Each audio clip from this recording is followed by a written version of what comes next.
ये कहानी और इसके तमाम किरदार मुकम्मल तौर पर फ़र्जी हैं। किसी भी हकीकी शख्स, मुकाम या वाक़े से इनकी कोई मुशाबहत, बहस, इत्तफ़ाक़ होगी। मुसन्निफ़ा की नीयत किसी की दिल आज़ारी या तौहीन नहीं है। ये सिर्फ़ मेरी सोचों का अक्स है, मेरे ख्वाबों की तस्वीर है। अगर किसी से मुशाबहत हो जाए तो ये सिर्फ़ एक महज़ इत्तफ़ाक़ होगा। अस्सलाम वालेकुम क्यूटीज़, कैसी हैं आप सब? मैं अल्लाह ताला से उम्मीद करती हूँ कि आप लोग बिल्कुल ठीक होंगी और खैरियत से होंगी। तो चलें जी, नावल शुरू करते हैं इस दुआ के साथ कि आप जहाँ रहें खुश रहें, आबाद रहें, हंसती मुस्कुराती रहें और दुआओं में मुझ जैसी नाचीज़ को भी याद रखें। आमीन या रब्बल आलमीन। इससे पहले कि आप लोग मेरी बातों से बोर हो जाएं, आज की एपिसोड स्टार्ट करते हैं।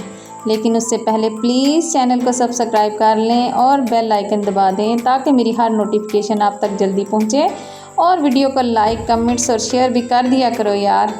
आतिशे इश्क, the story of romance and thrills with emotions. ये एक ऐसी कहानी है जिसके हर मोड़ पर एक नया राज खुलेगा। तो चलें जी, इसकी एपिसोड नंबर 26 स्टार्ट करते हैं। इसे जब अपनी सांसें बंद होती महसूस हुई तो वो खांसते हुए आंखें खोल गई। वो इस वक्त हॉस्पिटल के कमरे में पड़ी सोफ़े पर लेटी थी। इसके ऊपर एक ब्लैंकेट भी था और आसपास वही जानी पहचानी महक। वो आंखें घुमाते देखने लगी। सुबह की पहली किरणें कमरे में दाखिल होते कमरे में हल्के सुनहरी कलर की रोशनी फैला रही थी। ईसीजी मशीन की कीस मुसलसल बीप बीप आवाज़ ने माहौल को और भी संजीदा बना रखा था। नर्स ने ड्रिप चेंज की तो उसकी बूंदें आहिस्ता आहिस्ता अबीहा की नसों में उतरने लगीं। इसकी नाक के साथ ऑक्सीजन ट्यूब लगी हुई थी और सर के करीब ब्रेन मॉनिटर की स्क्रीन पर उतार चढ़ाव नजर आ रहा था। महक की नजरें अब अबीहा के वजूद पर टिकी थी जो बेहिस्सो हरकत बेड पर लेटी थी। वो घबरा कर उठकर बैठी तो नज़र अब इस नर्स पर गई जो बेड के साथ खड़ी थी, हाथ में फाइल और आंखों में वही तजर्बेकार संजीदगी लिए। कैसी कंडीशन है अब आपी की? महक चौधरी की कपकपाती आवाज़ ने कमरे की खामोशी को तोड़ा था। नर्स ने गहरा सांस लेकर नर्म लहजे में जवाब दिया, अभी तक होश में नहीं आई हैं। डॉक्टर ने कहा है कि इनकी हालत नाजुक है। ब्लड प्रेशर तो कंट्रोल है लेकिन दिमाग पर दबाव बहुत ज़्यादा है।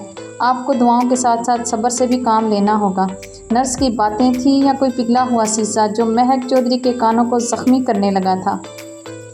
आंखों से आंसू तेज़ी से बहने लगे थे। वो दर्द की इंतहा पर पीछे सोफे पर गिरते सर सोफे पर टिका गई थी। सोचों पर इस मनहूस दिन की कुछ और पन्ने लहराए तो आंखों में पानी के साथ साथ गुस्से की सुर्खी भी बड़ी बड़ी थी। उसे वो दिन, इस दिन का एक एक पल ऐसे नज़र आने लगा जैसे सामने लगी स्क्रीन पर कोई फिल्म चल रही हो। नर्स उसकी आंखों में बढ़ती सुर्खी और चेहरे की बदलती रंगत के उतार चढ़ाव देखते घबराने लगी। इतनी छोटी सी लड़की और इतने खूबसूरत चेहरे पर इतना कर्व और उसकी हेज़ल ग्रीन आँखें जो रोने की वजह से लाल अंगारा हो रही थी और सूज भी चुकी थी और भी वो और भी पुरकशिश और ख़ूबसूरत लगने लगी थी। वो उसे देखते उसमें खो सी गई थी। वो वॉशरूम से जब निकली नहाई हुई बहुत निखरी निखरी लग रही थी। चेहरे पर मोहब्बत के रंगों के साथ साथ चिड़चिड़ापन और आँखों में खुमारी के साथ साथ गुस्से की सुर्खी भी शामिल थी जो उसके क़यामत हेज़ हुस्न को और ज़्यादा क़यामत बना रहे थे। वो आईने के सामने खड़े होते, अपने बालों में ब्रश करते, उन्हें कमर पर खुला छोड़े, गले में दुपट्टा डाले कमरे से बाहर निकली। नीचे पहुंची तो सब नाश्ते में तैयार बैठे थे। नाश्ता करके तैयार बैठे थे। खुल गई तेरी आंखें? अभी भी क्या ज़रूरत थी उठने की? सोई रहती। ज़रा जो एहसास हो, बहन का शादी है आज उसकी। और वो माँ के साथ। दादी उसे देखते गुस्से से चिल्लाते बोलना शुरू हुई। वो जहर उगलने में माहिर थी लेकिन सामने भी महक चौधरी थी, सदा की ठीक। वो मुंह में बड़बड़ाती किचन की तरफ बढ़ी। हाला नाश्ता मिलेगा या फिर दादी की बातों से ही आज पेट भरना पड़ेगा? वो मुंह बनाते हुए बोली तो किचन में खड़ी रुखसाना हाला उसके पास आते बोली, क्यों नहीं मिलेगा? बताओ क्या खाना चाहती है मेरी लाडो? रुखसाना हाला जो इस हवेली में पिछले 20 साल से काम कर रही थी, इनकी बेटी आज महक की बदौलत इसके साथ मेडिकल यूनिवर्सिटी में तालीम हासिल करने जा रही थी। वो तो उसके सदके वारी जाती नहीं थकती थी। इस वक्त भी लाड करते पूछने लगी थी, हाला बिस्किट और चाय ही दे दें? पहले ही बहुत देर हो चुकी है। महक ने पास पड़ी चेयर पर बैठते कहा, ना मेरी गुड़िया, कितनी दफ़ा कहा है सुबह सुबह कोई ताकत वाला नाश्ता किया कर, लेकिन तूने तो कसम खा रखी है बात ना मानने की। हाला ताकत वाला नहीं, हेल्दी ब्रेकफास्ट बोलते हैं। महक ने उसकी तस्दीक करते कहा, हाँ वही, हेल्दी हो या ताकत वाला, बात तो एक ही है ना। हल्दी नहीं, अच्छा छोड़ें, ऐसा करें ब्रेड पर बटर लगा कर दे दें। फिर वही, अच्छा बाबा जो दिल करता है दे दें। वो हार मानते हुए बोली, ऐसी ही थी वो, सबके साथ बहुत नरम। बारात वहाँ से निकल चुकी होगी और तुम्हारा अब नाश्ता हो रहा है। रचना चौधरी ने किचन में आते कहा, आइए आइए, अब आपकी कसर बाकी थी। असल में दादी की बातों में कुछ कमी रह गई थी, वो आप आकर पूरी कर दें। वो बज़ाहिर तो नरम लहजे में बोली थी, लेकिन लहजे में तंज के साथ साथ चिड़चिड़ापन और थकावट के भी आसार वाज़िया थे। खैरियत तो है, तुम ठीक तो हो? रचना चौधरी उसके लहजे को महसूस करते तड़प कर उसकी तरफ बढ़ते उसके माथे और गले पर गालों पर हाथ रखते फिक्रमंदी से पूछने लगी थी। मैं ठीक हूँ मम्मा, कुछ नहीं हुआ है मुझे। आप ये बताएं कि पिया ने नाश्ता किया है और इस वक्त वो कहाँ हैं? उन्होंने मुझे जगाया क्यों नहीं? वो फिक्रमंद होते एक साथ कई सवाल कर गई। हाँ, नाश्ता तो करवा दिया था, लेकिन वो थोड़ा सा किया तो खाया था उसने, वो भी भाई साहब के बहुत इसरार करने के बाद। आपकी बार जवाब रुखसाना खाला की तरफ से आया था। और हाँ, गई थी जगाने मैं और वो दोनों, लेकिन तेरे चेहरे पर पुरसुकून और खूबसूरत मुस्कुराहट देखकर हमारा दिल नहीं किया था तुझे जगाने को। अगले सवाल का जवाब किचन में आती हुई सुंदस ने दिया था। हा हा हा हा, वेरी फनी।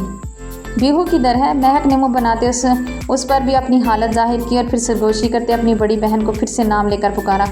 अगर रचना चौधरी ये सुन लेती तो फिर से इसकी क्लास लगा देती। अब पिया कमरे में रेडी हो रही हैं, पार्लर वाली इन्हें तैयार कर रही हैं। चल फिर चलते हैं इनके पास। वो सुंदस के जवाब पर खड़े होते बोली और बाहर की तरफ बढ़ी। बेटे पहले नाश्ता, खाला आप ऊपर ही भिजवा दें, वो बुलंद आवाज़ में कहते वहाँ से निकलती चली गई। अरे बेटा, वो नहीं सुनेगी। अब तुम ऐसा करो, नाश्ता रेडी करके ऊपर पहुँचा दो, वह बीहा को भी साथ कुछ खिला देगी। रचना चौधरी इतना कहते बाहर निकल गई। उनका रुख अब हवेली की दूसरी साइड बने मेहमान खानों की तरफ था, जहाँ उनके ससुराल वालों की भरमार थी, जिन्हें कोई बहाना चाहिए होता था तानेबाजी का, और रचना चौधरी उन्हें कोई मौका नहीं देना चाहती थी। इस बात से अनजान कि ये ताने तो अब उनके मुकद्दर में लिखे जा चुके थे। हवेली रोशनियों से जगमगा रही थी। सेन में रंग बिरंगे कुमकुमे ऐसे टमटमा रहे थे जैसे आसमान के सितारे ज़मीन पर उतर आए हों। दरो दीवार पर गुलाब और मोती के हार सजे थे। बड़े हाल में रेशमी और भारी जाड़ फनूस अपनी शान दिखा रहे थे।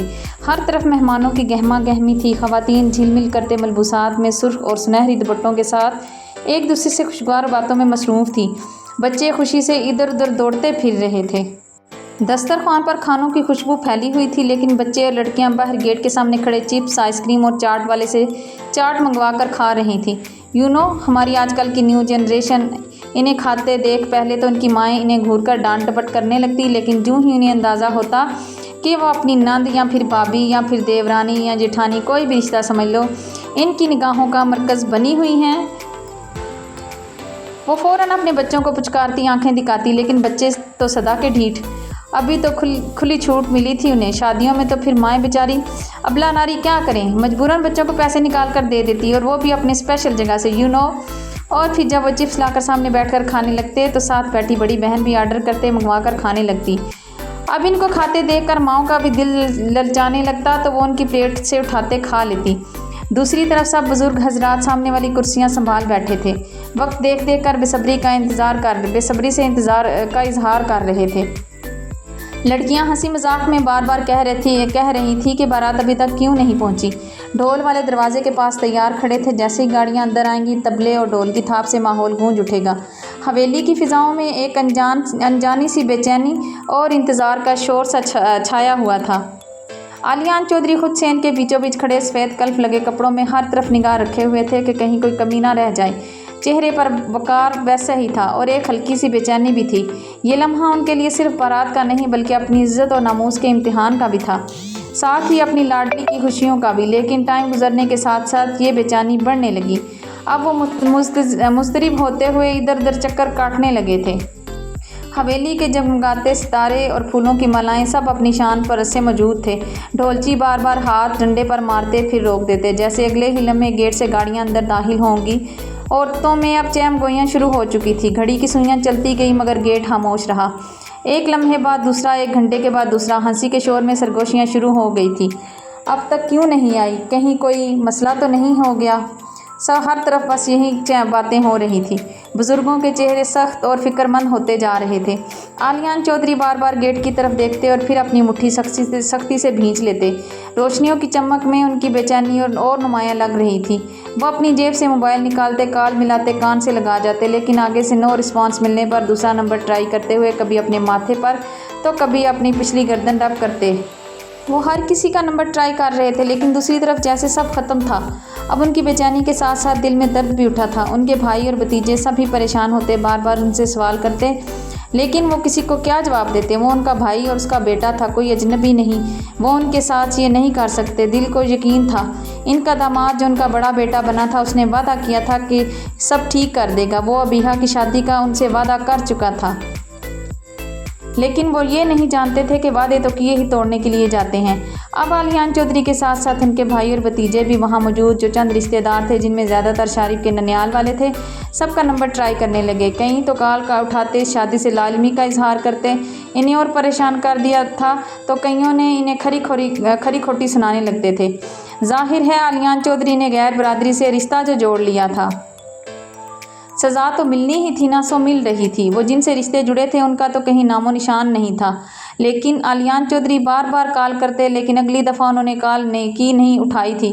अगले ही लम्हे उनकी रंगत जो गुस्से और इश्तियाल से लाल अंगारा हो रही थी, वो लट्ठे की तरह सफ़ेद हो गई।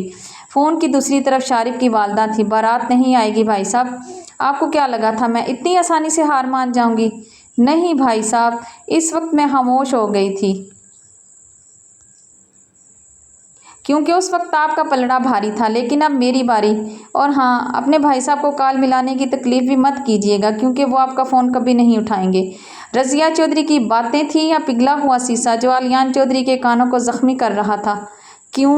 वह फ़कत इतना ही कह सके, लहजे में सदियों की थकान और दर्द के साथ कब कर और हार भी थी।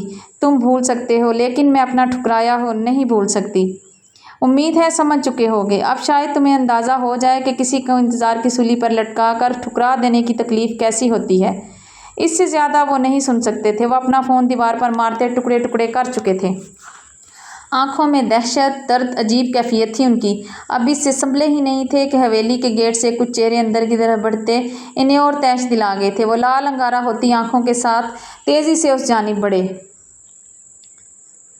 गार्ड्स, आलियान चौधरी धाड़ते हुए बोले थे। एक मिनट अंकल, मैं आपका ज़्यादा टाइम नहीं लूँगी, बस चंद बातें हैं जिनके बारे में आपको पता होना चाहिए। एक जाना पहचाना नस्वानी चेहरा बोला तो आलियान चौधरी खामोशी से सवालिया नज़रों से उसे देखने लगे। पहले ये कुछ वीडियोस देख लें, फिर बात करते हैं। ये सुनते ही वहाँ मौजूद सब लोगों की नज़रिया वहाँ मौजूद बड़ी सी LED पर तिलती वीडियो की तरफ उठी थी, जहां दिलावर चौधरी को एक तारीक और मलगजे से सिलन ज़दा कमरे में रस्सियों से बांध कर रखा गया था।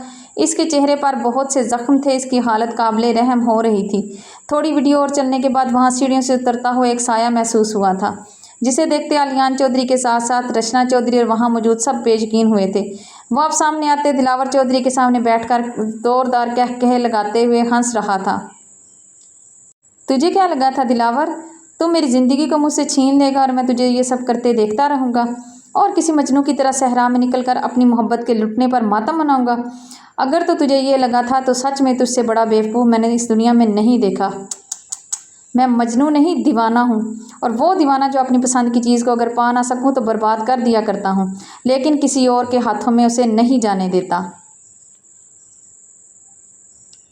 ये सच नहीं हो सकता, ये वो नहीं हो सकते। ये सब कुछ फ़ेक है। ये बस हमें इनके ख़िलाफ़ करने के लिए है। ये सब फ़ेक है। सुना आपने? पीछे से आवाज़ आती सब ने मुड़कर पीछे देखा। वो जो आज फिर उसकी पसंद के मुताबिक ग्रे और लाइट पिंक कलर का कॉम्बिनेशन की ड्रेस जिस पर सिल्वर कलर का काम किया गया था पहने हुए थी, और साथ में उसके दिए गए डायमंड सेट पहने एक क़यामत का खुश लिए बारात की लेट होने की वजह पता करने आई थी। आगे से ये सब देखते आज पहली बार उसके हक़ में बोली थी। अभी तो आंखों ने महबूब के ख्वाब देखने शुरू ही किए थे। अभी तो उस पर एतबार आना शुरू ही हुआ था। अभी तो मोहब्बत पर एतबार किया था, तो कैसे इतनी जल्दी बदगुमान होती? और इस तरह के फेक वीडियोस तो वो कई बार देख चुकी थी, जिनसे घरों के घर बर्बाद कर दिए जाते थे। वो सिर्फ सबूत को मानती थी, सामने खड़े सबूत को, और इस सबूत की आंखों में आंखें डालकर। ये ठीक कह रहे हैं अंकल। अब अंदर दाखिल होते दिलावर चौधरी की आवाज़ सुनते उसके अंदर कुछ टूटा तो था, और बहुत ज़ोर से। दिलावर चौधरी की हालत इस वक्त भी बहुत वीक थी। इसकी आंखें अंदर को दसी हुई थी। चेहरे पर जख्मों के निशानात अभी भी थे। इसका कसरती वजूद इस वक्त हड्डियों का ढांचा लग रहा था। वो आहिस्ता आहिस्ता कदम उठाते उनके नज़दीक आया। आलियान चौधरी के सीने का दर्द अब और बड़ा था। अभी ये मामला सुलझा नहीं था कि स्क्रीन पर चलती एक वीडियो आलियान चौधरी की इज्जत की धज्जियां बिखेरने के लिए काफ़ी थी। इस वीडियो में एक साया सा नकाब पहने महक चौधरी पर झुका हुआ था। इस वीडियो को इस तरह एडिट किया गया था कि जैसे इन दोनों में नाजेबा हरकत हो रही हों। नहीं, ये झूठ है, ये फेक है बाबा जानी, ये मैं नहीं हूँ बाबा जानी, आप जानते हैं अपनी बेटी को। इसके बाकी के अल्फाज इसके मुंह में ही रह गए थे। इसके ताया का हाथ इसके गाल को ज़ख्मी करते इसकी ज़ुबान तालू से चिपका चुका था। ये सब सच है और ये वो तेरा मजनू, हमें भी इसी ने धमकाया है। इसके धमकाने पर ही हमने ये सब किया था। ये शादी की तैयारियां, ये तुम लोगों से हंस हंस कर बातें करना, और वो दिलावर चौधरी के बहन से भी हम लोग नहीं मिले थे। वो बेचारी तो इस वक्त यहाँ थी ही नहीं, वो यहाँ से मायूस होकर वापस चली गई थी। वो मन गढ़ंत कहानी भी उसी ने हमें बना कर दी थी, और उसने कहा था कि अगर हमने कोई गड़बड़ की तो वो हमारा हाल भी ऐसा ही कर देगा जैसा उसने दिलावर चौधरी का किया है। वरना हम लोग कभी भी तुम लोगों को मुँह नहीं लगाते। हमें तो घुटन आ रही है तुम लोगों से।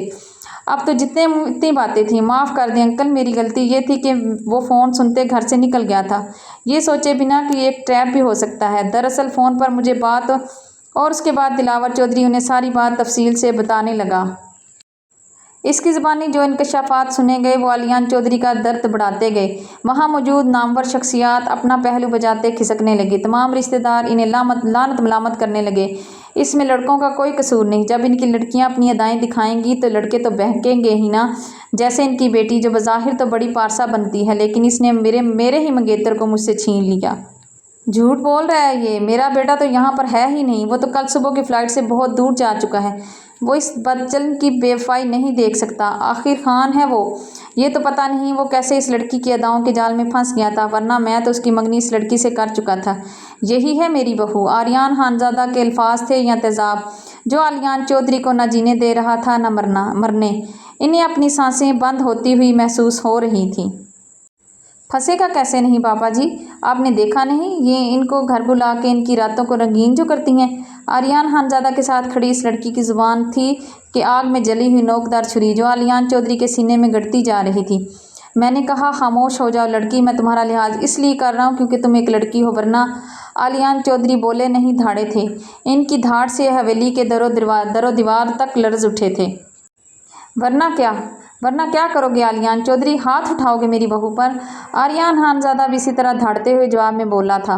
तुम कुछ नहीं कर सकते आलियान चौधरी, क्योंकि तुम्हारे वो दोनों बाजू जिनकी वजह से तुम्हारे पैर ज़मीन पर नहीं लग रहे थे, वो दोनों तो तुमसे दगा करके जा चुके हैं।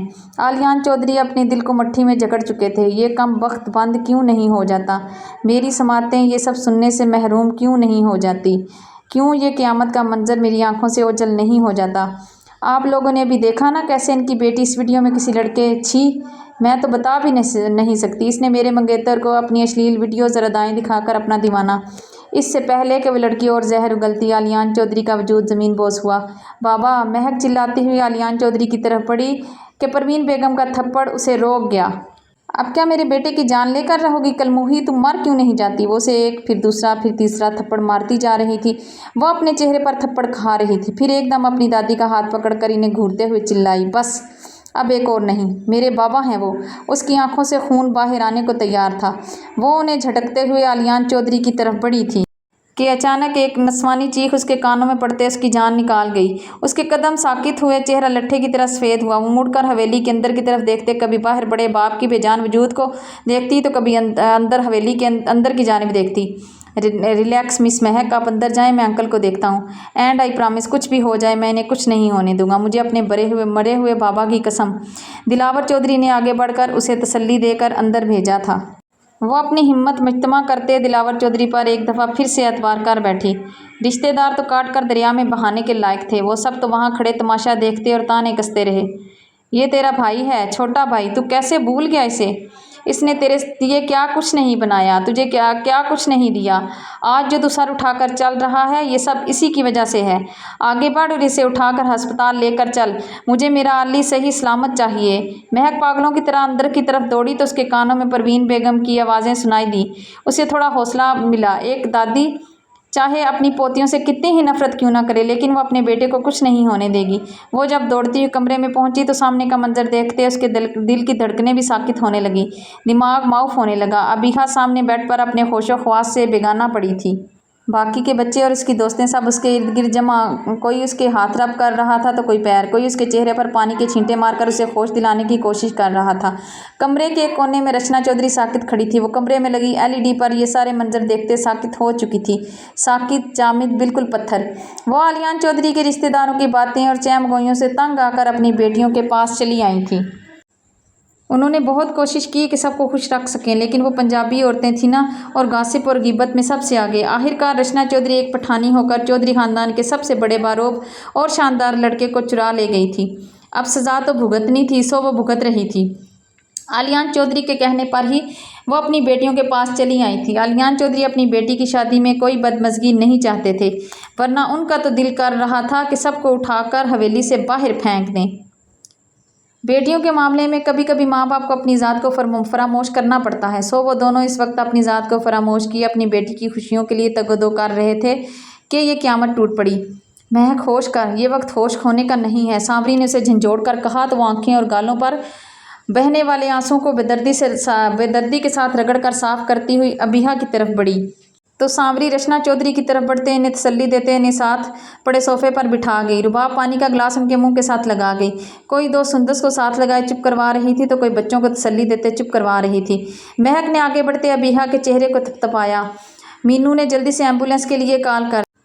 महक ने अबिहा के पास आते अपना कान उसके मुंह के करीब ले जाकर सांस चेक की। सांसों की रफ्तार बहुत धीमी थी। महक ने घबराहट के बावजूद खुद को मजबूत बनाते फ़ौरन से उसका सीना दबाना शुरू किया। हर प्रेशर के साथ उसके लब हिलते कुछ कह रहे थे या पढ़ रहे थे, लेकिन उसकी दुआएं वापस लौट आईं। वो कुछ लम्हों बाद अपने होंठ उसके होंठों पर रखते उसे सांसें देने लगी। कमरा लम्हे भर के लिए जैसे रुक सा गया था। सबकी आंखों में आंसू और लबों पर दुआएं और नज़रें सिर्फ उन दोनों पर थी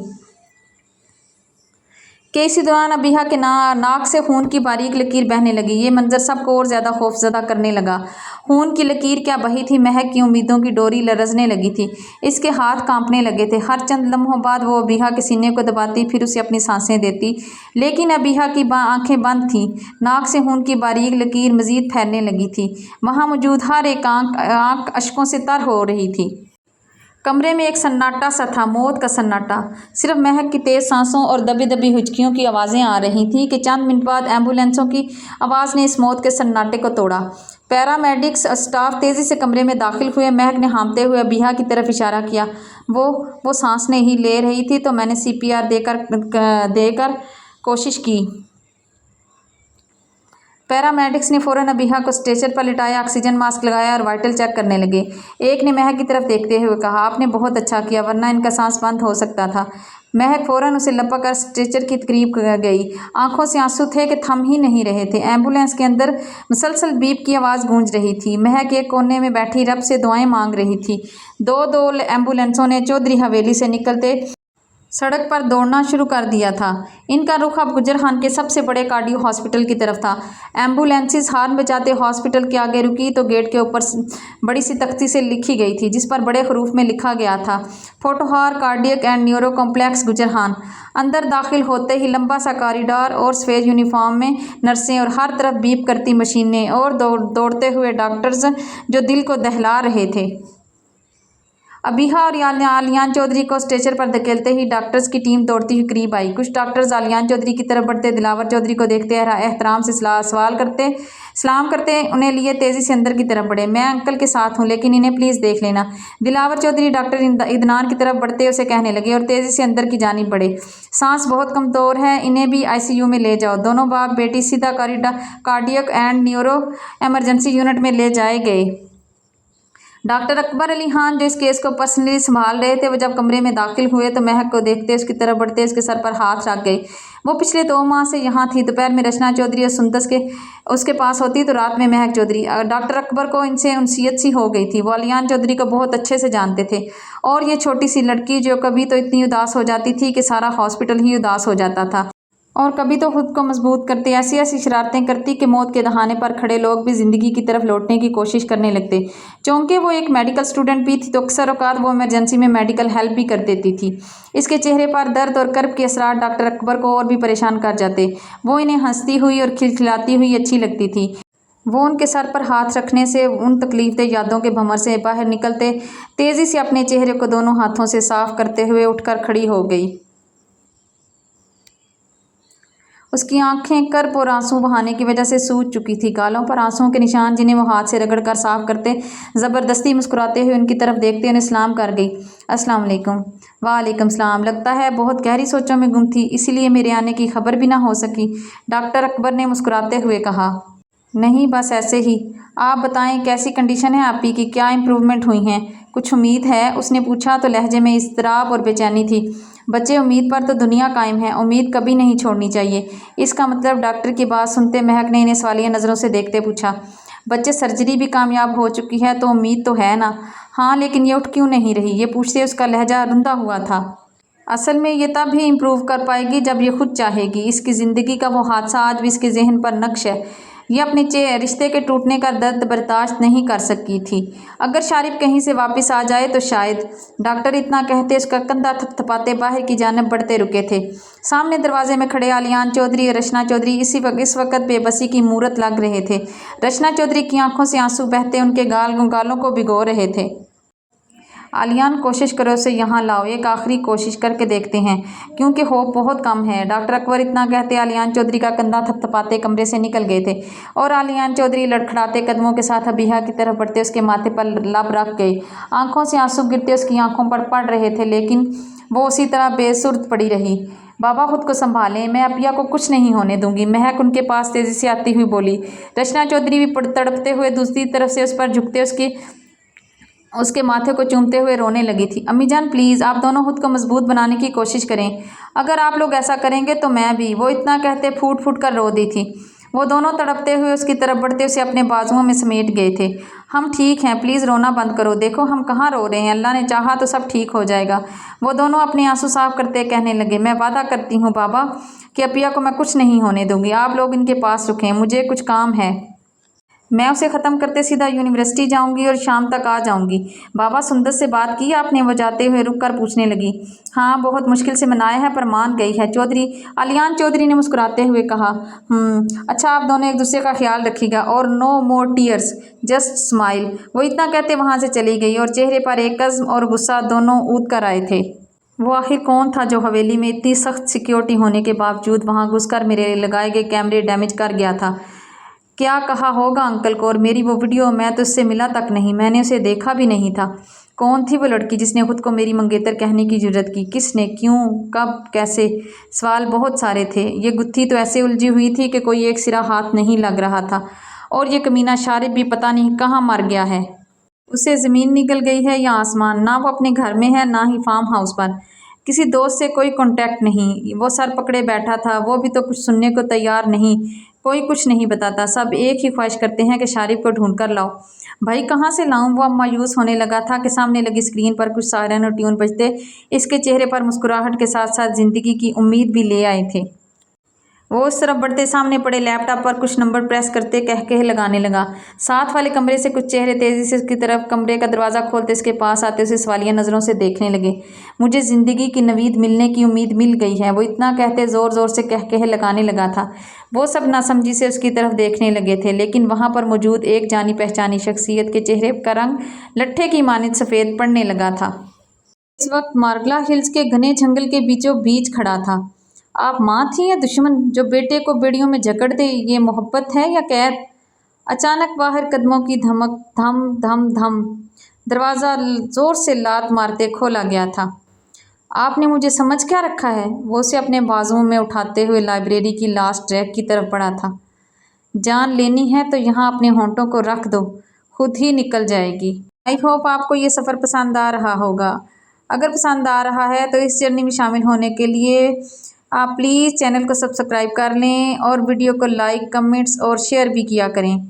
अगली एपिसोड में क्या होगा जानने के लिए अगली एपिसोड का इंतज़ार कीजिए। तब तक के लिए अल्लाह हाफिज़।